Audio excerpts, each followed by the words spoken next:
Yes. Julius said you guys didn't have the focus or the fight in that first LSU game, and he said he was embarrassed by it. The guys were embarrassed by it. You sense that they are especially motivated to play this group again? I would imagine LSU's really motivated to play this one again too. So, they outplayed us.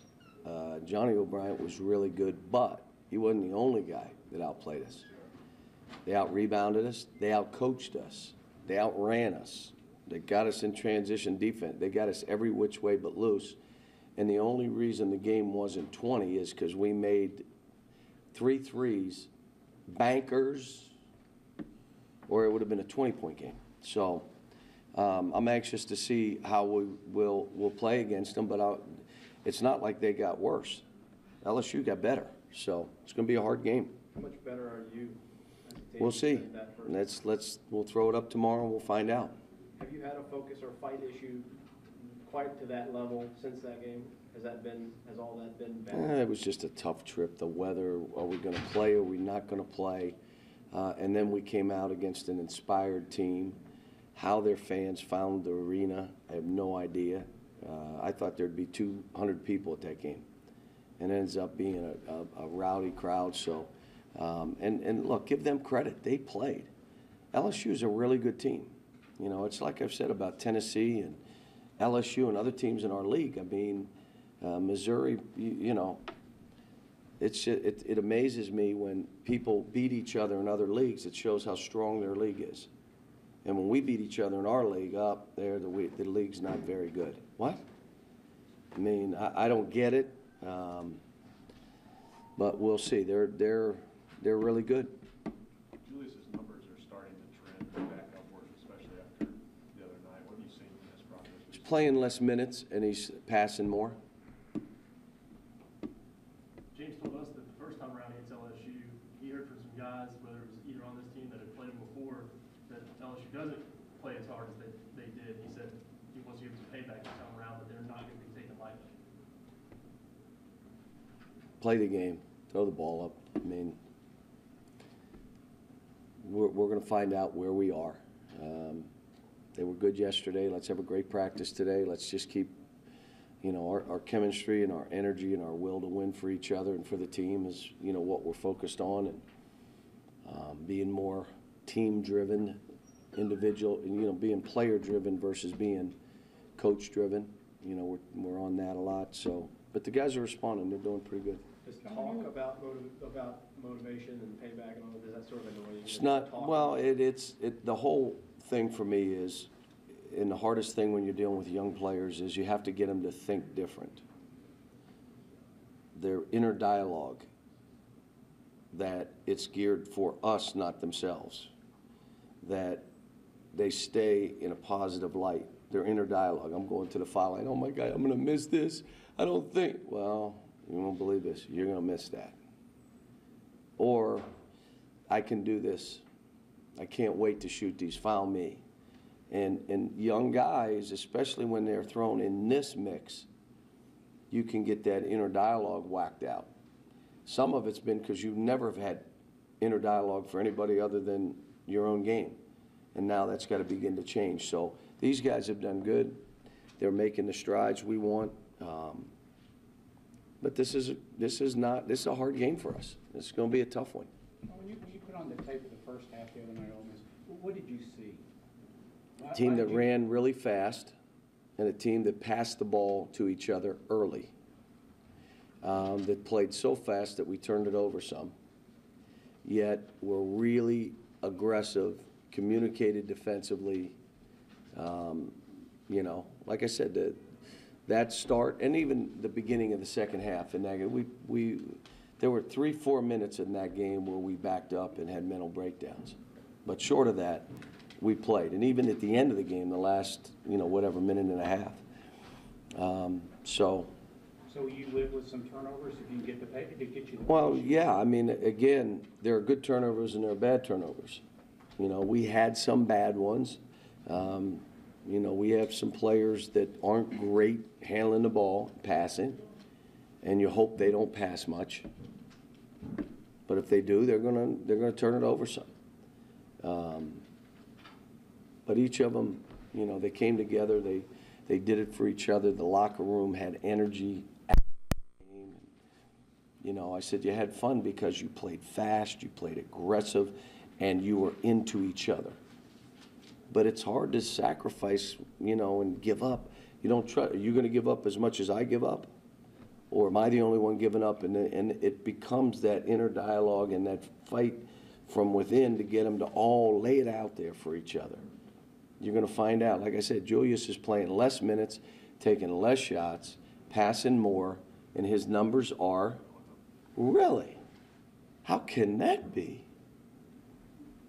It's a dogfight to get him to get that. Not just him, all of them. So, but they're getting it. Cal, is it better free throw shooting as a team or just the people that are going to the free throw line? Well, Willie's shooting better, really confident in him. Julius is shooting better. Just can't have terrific shooters go 1 out of 2, 1 out of 2, 1 out of 2, front end one-on-one when the other team's going make, because you're going to get beat, especially against good teams. Cal, So, what were you saying to Julius when you were making the really strange face that is going viral on the internet? I'm sure you've seen that. I think he was telling me, Coach, I really love you. And I went, what? I think that's what it was. Trust your memory? I've been wrong before. 78. Right? 78, Yeah. 1978. Have you by any chance seen the video of yourself where a taco is being inserted in your mouth? I don't look at that stuff. Come on. A handful of games into it, how do you feel about the zone that you guys have been fairly effective with? They made 4 baskets in a row. It's funny, people that want us to play zone, it's kind of like coaching a kid and being positive 80% of the time, and he only remembers 20%. that you get on him. So the zone people out there see every stop and don't realize that Mississippi was getting back in the game because they made 4 straight baskets in a row versus the 3. But I'm getting better at teaching it. I'm getting better at understanding it. I was just with a former player of mine from UMass, and he said, I can't believe you're playing zone. He said, we never worked against zone. I don't know how we scored against zone because we couldn't even put a zone in. I told him, stand around and put your arms up. And if someone goes by, you kind of switch. So, you know, this is a good, I'll tell you who's the best zone player I've seen is Aaron. He's like, I'm calling him the cat now. Team's laughing there, but I show on the tape, man, he's like a cat. And he goes out with his arm, but then you watch his brother, and he's not a cat. And I said, you won't believe this, Andrew. Your arm is as long as his arm. You can do the same. So, you know, I'll tell you who else is good in the zone, is Jared. It's good in the zone. So, you know, it's helped us. I'm not arguing the point, but I do know this. Tony Barbie said to me, you're good in zone, Coach, but when you switch everything, it's a one-on-one game. There's nothing else we can do. When you play zone, you know they're always going to be able to get off a 3 at any point. Now, if they're making them, you lose. Well, what if it's it could be a deep 3 that they're making. But when you're playing man and switching, it means they're taking a contested shot. So, but it's a good change-up. You know, it's a good defense for us. It's been good, and we've worked on it every day, which, you know, is not something I've done in the past, but we're working at it and trying to give these guys the best opportunity they can to win. Does it feel apocalyptic for you that you're, What's that? you're using this much zone? No, I would love to be a zone coach. I'm telling you. Tell me why. How much do you have to really prepare for? Not against zone. How many things can you really do against zone? Screen the ball, high-low, 3 out, 4 out for all you basketball bennies that have no idea what I'm talking about. There's not a whole lot you do against zone, and everybody does the same thing. 5 or 6 things you can do. You can't put a 6 guy out. You can't put guys standing in. I mean, there's 5 or 6 things. I would love to be a guy that could do that That's just not me.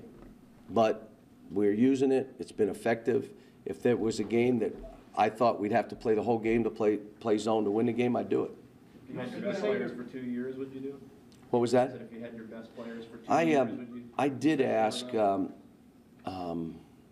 talking about it going to 2, and I've called to see if we could have that, you know, immediately. But You say you're a better coach, zone coach. Is there anybody you've relied on or talked to try to? well,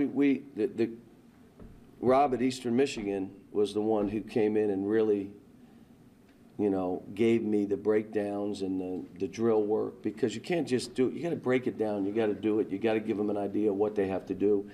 And then I would call them. Jim Boeheim and I talked, and I said, you know, I played your zone. He said, I watch it. He said, you should play more zone. And he says, every time your team gives up a 3, you go back man to man. And he said, but if the other team makes 3 threes in your man, you don't go zone. He said, you know, but he's, you know, I've studied it and put it in, and, you know, to be a good zone offensive team, to be honest with you, you got to have a good zone in defensively so you can work. And we're probably better versus zone than we are man. But we will see. All right, thanks, guys.